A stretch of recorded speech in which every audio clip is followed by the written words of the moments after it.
네, 저는 디지털 포렌식과 AI, 패턴을 읽고 진실을 밝히다 라는 주제로 발표하게 된 한승현입니다.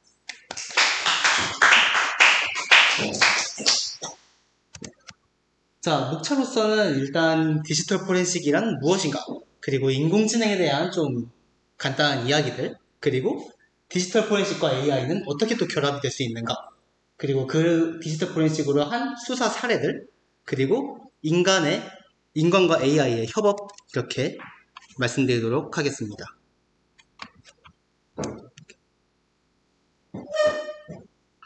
네, 첫 번째, 디지털 포렌식이란 무엇인가에 대해서 간략하게 짚고 넘어가도록 하겠습니다. 디지털 포렌식이란 법정에서 무결성과 증거 능력을 유지할 수 있도록 디지털 증거를 수집하고 분석하는 프로세스입니다. 말 그대로 증거를 수집해서 이거를 유리한 증거로서 사용할 수 있도록, 법정에서 유리한 증거로 사용할 수 있도록 하는 것입니다. 사실 이 디지털 포렌식의 종류는 여기 보이시는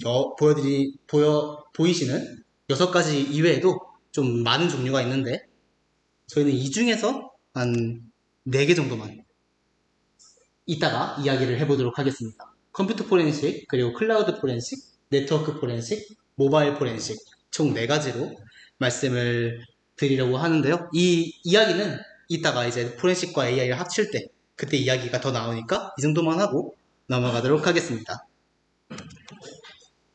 네, 인공지능에 대한 이야기를 좀 하려고 하는데요.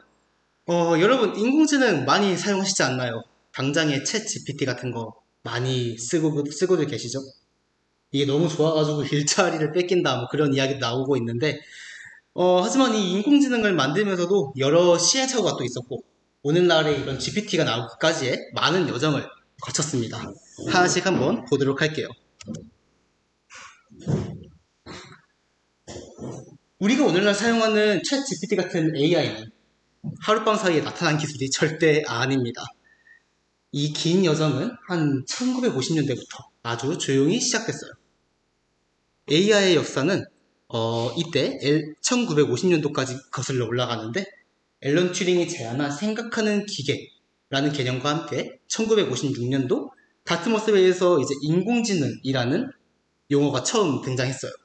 이후 이제 오랜 시간 동안 AI는 인간의 사고를 모방하려는 시도들을 이어갔습니다. 여기 1960년대, 80년대부터는 전문가 시스템이라고 이제 이런 기호 기반의 AI가 발전했지만, 하지만 이게 너무나 제한적이었고 데이터 부족과 계산 자원의 한계에 부딪혀서 AI의 겨울이 찾아오게 됩니다. 저기 뚝 떨어지는 그래프가 보이시죠? 그러다가 이제 2010년대에 딥러닝이라는 또 새로운 패러다임이 등장하면서 다시 이 불꽃이 타오르기 시작합니다.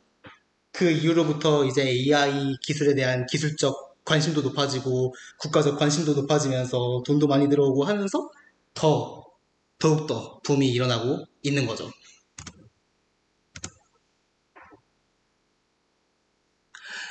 AI가 사람처럼 말을 한다. 그 당시에는 상상 속의 이야기였던 그 개념을 GPT 시리즈는 현실로 만들었습니다. GPT 계열 모델은 오픈 AI가 만든 언어 모델 LLM 시리즈인데요. GPT라는 거는 Generative Pre-trained Transformer라는 약자로 대량의 텍스트를 사전 학습하고 프리트레이닝 사전 학습을 하고, 그리고 주어진 문맥을 바탕으로 자연스러운 문장을 생성하는 모델입니다. 2019년도 15억 파라미터를 가지고 글쓰기 능력이 사람처럼 자연스럽지만 오용 우려가 있어서 초기에 비공개가 된 GPT-2라는 모델이 있는데요. 이 모델은 흥미로운 성능을 또 보였지만 아직 상용화가 되기에는 부족했고 실생활 사용에는 아직 미치지 못했습니다. 그래서 2020년도에 챗 GPT-3가 나오게 되는데요. 이 모델은 1750억 파라미터, 그 질의응답, 번역, 코딩, 요약 등의 범용적 능력을 이때부터 획득을 했습니다. 압도적인 파라미터 수로 학습된 이 모델은 단순한 질의응답을 넘어서 창의적인 글쓰기나 이렇게 논리적인 응답이 가능한 모습까지 보여주었는데요. 정말 결정적인 전환점은 2022년 11월 챗 GPT의 출시입니다. 이때부터는 이제 여러분들이 아는 챗 GPT가 나오는데요. 대화형 AI로 정말 대중적인 성공을 거두었죠. GPT 3.5를 또 바탕으로 하고 RLHF라고 이따가 알려드릴 건데 그 기법을 도입을 해서 사람처럼 자연스럽고 일관된 대화형 인터페이스를 만들어냈습니다. AI가 단순히 정보를 뱉는 걸 넘어서 이제 함께 대화하고 또 조율하는 존재가 된 거죠. 이 GPT도 아까 약자라고 말씀을 드렸는데 Generative Pre-trained Transformer입니다. 이번에 이제 트랜스포머에 대해서 또 이야기를 안 드릴 수가 없는데요. AI의 기술적 비약의 비밀이 이 트랜스포머에도 있습니다. 핵심이 총 3가지인데요. 이건 짧게 하고 넘어갈게요. 트랜스포머가 대충 셀프 어텐션 메커니즘으로 이제 문맥을 좀 더 잘 파악하게 될게 만든 알고리즘입니다. 이게 장점으로서는 병렬 처리가 가능해서 이제 동시에 가능해서 이제 학습 속도가 높아진 거고요. 그리고 장기 문맥 기억 가능을 통해서 글 전체 그런 의미를 파악할 수 있도록 했습니다. 두 번째로는 이제 학습 전에 이제 데이터랑 이제 컴퓨팅 파워의 증가인데요. 이제 그 GPT 3.3으로 이제 넘어오거나 LLM이 발전할수록 거기에 사용하는 그 파라미터들이 점점 많아졌습니다. 그리고 이제 또 고성능 GPU, 이제 이따가 GPU 발표가 있을 텐데, 그런 GPU의 발전이 또 대대적으로 되었고요. 과거에는 불가능했던 그런 사이즈의 모델의 학습들이 이제는 가능하게 됐습니다. 세 번째로는 이제 학습 방식의 진화인데요. RLHF가 이제 인간 중심의 튜닝인데, 얘가 이제, 잠시만요. 사전 학습된 모델을 사람 피드백을 기반으로 다시 조정함으로써 더 안전하고 유용하게 만들 수 있었습니다. 하지만 이게 사람 중심으로 튜닝을 하다 보니까 좀 편향되는 부분도 없지 않아 있었죠. 이제 결과적으로 단순한 기술 발전이 아니라 알고리즘, 데이터, 인프라, 사용자 중심 설계가 맞물리면서 오늘날의 AI가 탄생하게 됐습니다. AI는 무적인가? 라고 이제 말씀을 드리고 싶은데요. AI가 지금 챗GPT는 정말 손색이 없이 잘 돌아가고 있죠. 이러한 좋은 기능들을 가지고요. 방대한 데이터 분석에도 가능하고 패턴 그리고 이상징후 탐지에도 능하고 예측과 피드백도 바로바로 할 수 있고 다양한 형태의 또 데이터를 분석할 수 있습니다. 하지만 이런 장점만 있진 않습니다. AI도 아직까지는 무적이 아니에요. 보시죠. 이런 3가지 문제가 있는데요. 할루시네이션, 환각현상이라고 하고요. XAI, 설명 가능한 AI. 세 번째, 맥락 및 분석에 대한 한계가 있습니다. 이 중에서 이 할루시네이션과 XAI에 대해서 좀만 자세히 살펴볼게요. 할루시네이션, 이건 환각현상이라고 합니다. AI에 관심이 많은 분들도 들어보셨을 수도 있고 그렇지 않으신 분들도 한 번쯤은 들어보셨을 겁니다. 왜냐하면 이런 거 한번 옛날에 GPT를 좀 사용해 주신 분들은 보지 않았을까요? 뭔가 AI한테 질문을 던집니다. 조선 왕조실록에 기록된 세종대왕의 맥북 프로 던진 사건에 대해서 알려줘 라고 했는데 이거에 대해서 또 자세하게 또 설명을 해주는 걸 보실 수 있죠. 이렇게 AI가 거짓말 치는 모습을 보실 수 있습니다. 이런 환각 문제가 지금까지도 아직 있는 것으로 알고 있고요. 사실 많이 사라지긴 했습니다. 많이 사라지긴 했는데 아직까지 정밀한 분석에 있어서는 문제가 되고 있습니다. 두 번째로는 설명 가능한 AI, Explainable AI입니다. 저희가 사용하고 있는 그 GPT라는 모델은 인풋이 들어가면 아웃풋이 나오잖아요. 근데 그 인풋이 들어가서 어떤 형태로 동작을 해서 이런 아웃풋이 나왔다 라고 설명하기가 어려운 모델입니다. 설명이 안 되면 증거로서 낼 수도 없겠죠. 이걸 전부 다 설명하기에는 어려움이 있는 것 같아서 넘어가려고 하는데 이따가 이건 지금 이 LLM을 좀 더 잘 활용하기 위해서 나온 이제 인간이 어디까지 LLM을 활용할 수 있느냐를 보여주는 지표인데요. 단순한 프롬프트를 작성하는 형식을 넘어서 그 위에 이제 이따가 말씀드릴 레그라는 것도 있고, 그리고 에이전트 형식으로 정말 내 개인화된 비서처럼 사용할 수 있는 AI까지, 그렇게까지 사용할 수 있는 AI의 활용성을 보여주고 있는 건데, 시간이 없는 관계로 얘는 좀 넘어가도록 하겠습니다. 디지털 포렌식과 AI를 어떻게 결합할 수 있느냐 라고 이제 이야기를 말씀드리려고 하는데요. 일단 디지털 포렌식의 절차를 먼저 좀 알아볼 필요가 있습니다. 절차는 첫 번째로 식별, 두 번째 보존, 분석, 문서화, 보고, 이런 식으로 이루어지는데요. 이렇게 크게 5가지를 거치게 됩니다. 자세한 내용은 읽어보시면 되겠습니다. 그리고 이 절차들을 거치는 시간이 거진 이 정도라고 합니다. 이게 보시다시피 분석에 꽤 많은 시간이 걸리고 있죠. 다른 수사할 것도 정말 많은데 계속 분석만 하고 있으면 수사관님들 머리가 터질 겁니다. 만약에 이 시간이 걸리는 작업들을 AI가 좀 크게 도와주면 어떨까요? 자, 여기 결과가 나온 것처럼 이렇게 됐는데요.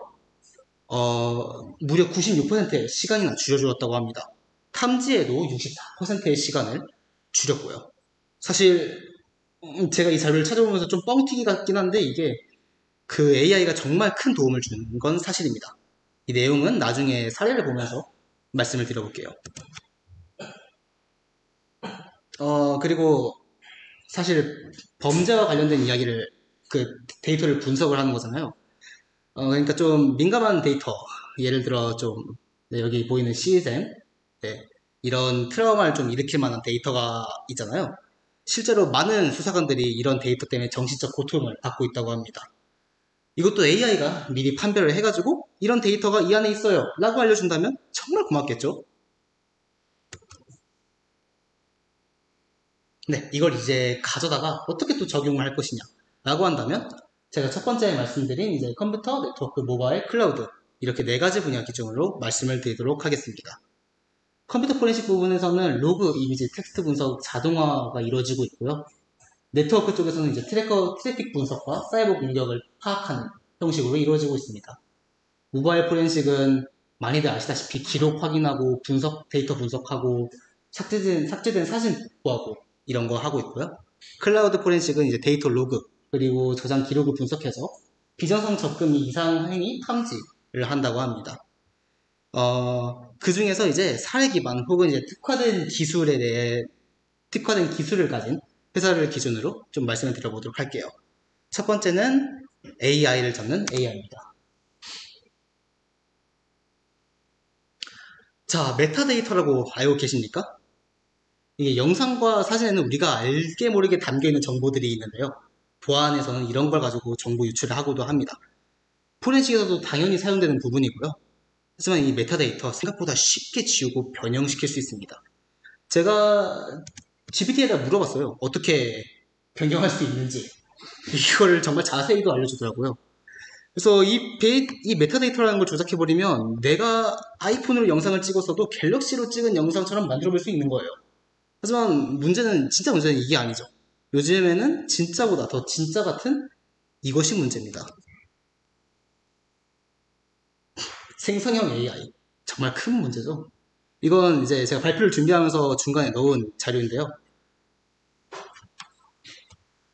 이 비포가 2010년 뭐 그런 게 아닙니다. 당장에 2년 전까지 저런 좀 처참한 성능을 보여줬어요.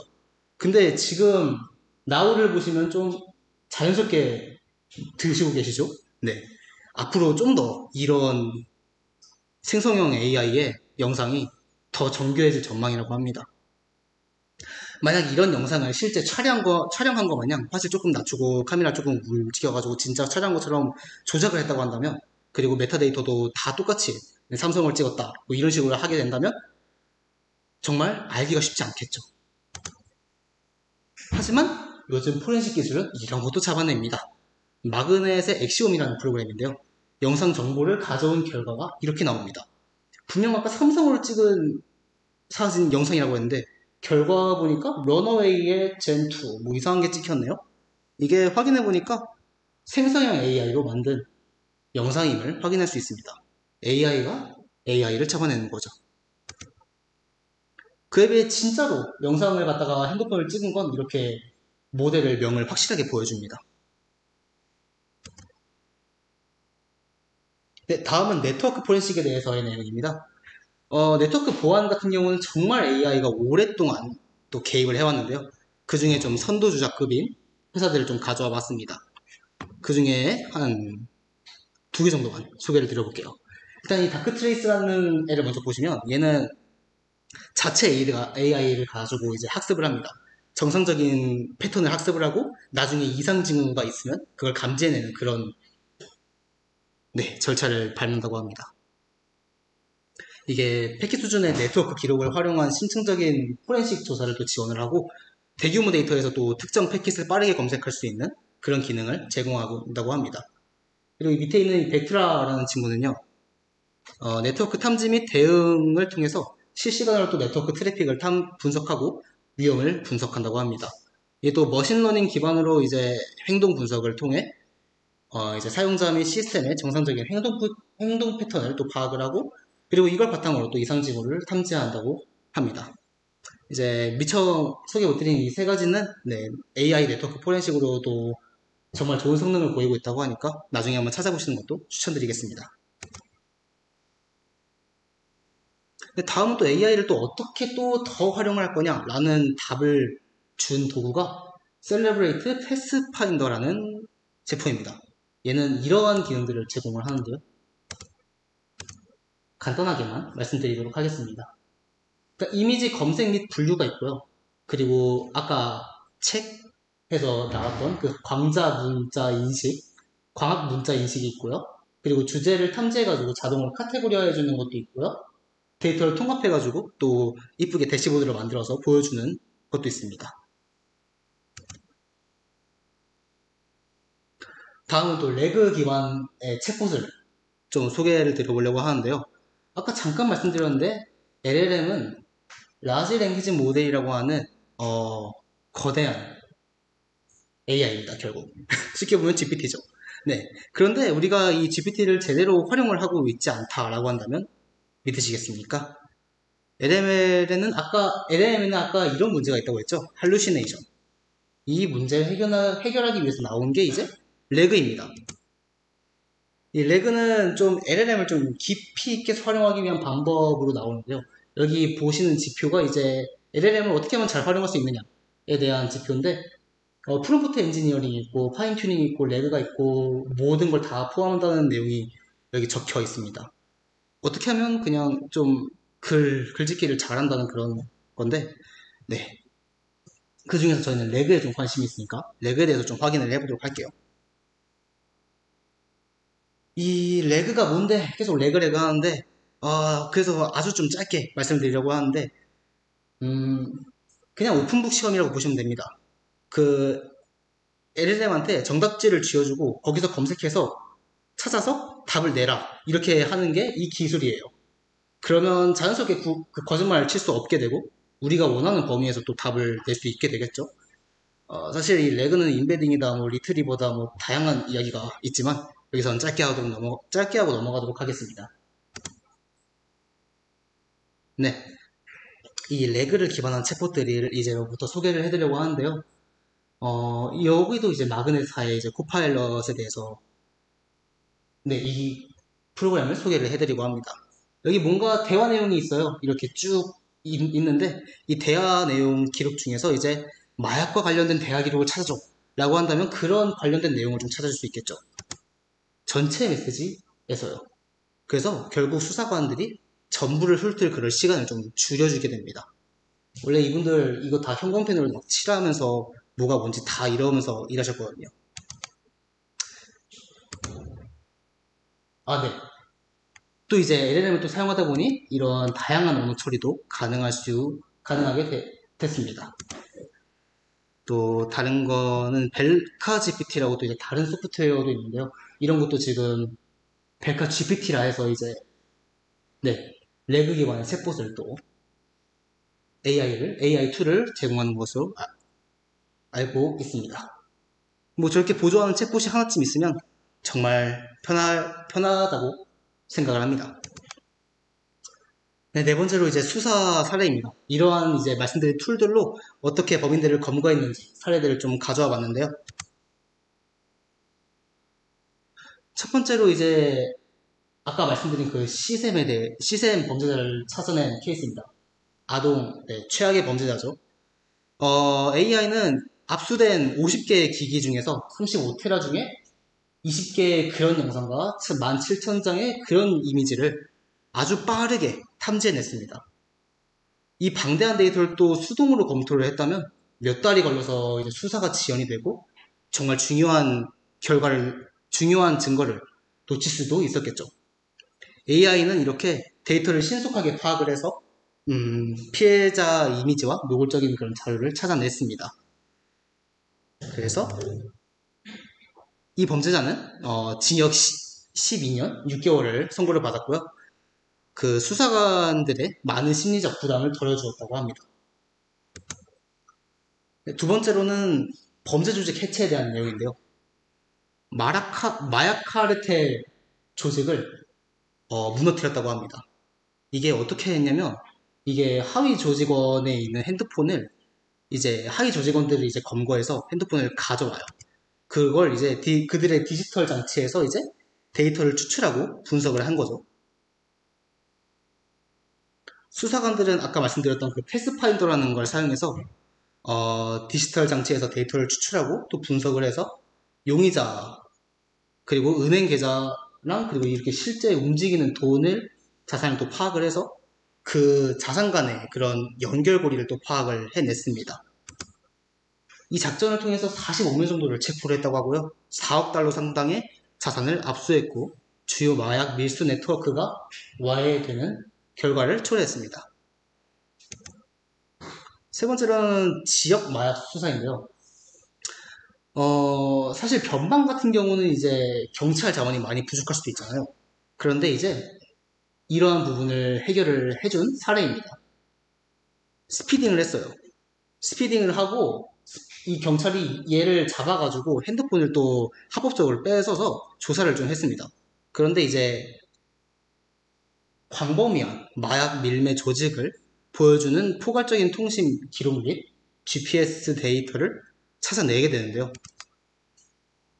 이렇게 AI 도구를 활용해서 정말 경찰관들이 몇 안 되는 그런 변방에서도 이렇게 큰 일을 해낼 수 있게 됐고요. 이게 AI가 얼마나 그 자원 부족에 대한 큰 해결책인지 보여주는 사례가 되었다고 합니다. 네, 다섯 번째로 인간과 AI 협업입니다. 먼저 인간의 한계를 좀 이해할 필요가 있는데요. 우리나라 포렌식 수사관들의 수는 그렇게 많지 않습니다. 여기 기사를 보시면 아시겠지만 8만 건이나 맡은 경찰이 200명도 안 됩니다. 그리고 디지털 증거 분석 건수는 이렇게 나날이 늘어나고 있고요. 밑에 보시면 이제 이러한 이러한 디지털 포렌식 건수가 이렇게 많아지는데 수사 속도는 점점 느려지니까 이런 게 정말 큰 그런 증거를 놓친다. 그래서 인력 충원과 공감 확보 등의 대체 마련이 절실하다라고 말을 하기도 했다고 합니다. 그리고 AI의 한계도 이해할 필요가 있겠죠. 사실 AI를 전부 다 믿을 수는 없습니다. 이 AI는 증거 처리에는 정말 뛰어난 능력을 보이지만 피해자, 용의자 및 지역 사회의 그런 실제 경험을 갖다가 정말 인간적인 그런 면으로 파악할 수 있는 건 오직 인간 경찰관 뿐이겠죠. AI가 이 분석 속도를 높여서 그 워크플로우를 크게 향상시킨 건 있는데 그거 자체가 인간 전문성의 보완적인 중요성을 강조를 했지만 그것이 수사에 의미가 있는지 판단하는 데는 정밀한 분석을 하기 위해서는 사람이 필요하다고 합니다. 예를 들어 통신 데이터의 비정상적인 활동을 포착할 수는 있지만 인간의 분석 없이는 그 행동이 범죄인지 또 무해한 건지 판단할 수 없겠죠. 그래서 어떻게 해야 되느냐? 현재로서는 아직 전적으로 믿기 어려운 상태라는 거죠. 그래서 AI를 분석의 도구로서 활용을 하고 있습니다. 마치 내 개인 비서인 것처럼요. 그래서 앞으로 나아가야 할 방향으로서는 완벽한 자동화가 되겠습니다. 아까 말씀드렸던 5가지 단계가 있잖아요. 이들을 한데 이거를 이제 인간이 관여하는 것이 아니라 정말로 AI가 판단한 그런 근거가 법적 근거로 채택이 될 수 있는 그날까지 디지털 보안심과 AI 발표 여기까지 하도록 하겠습니다.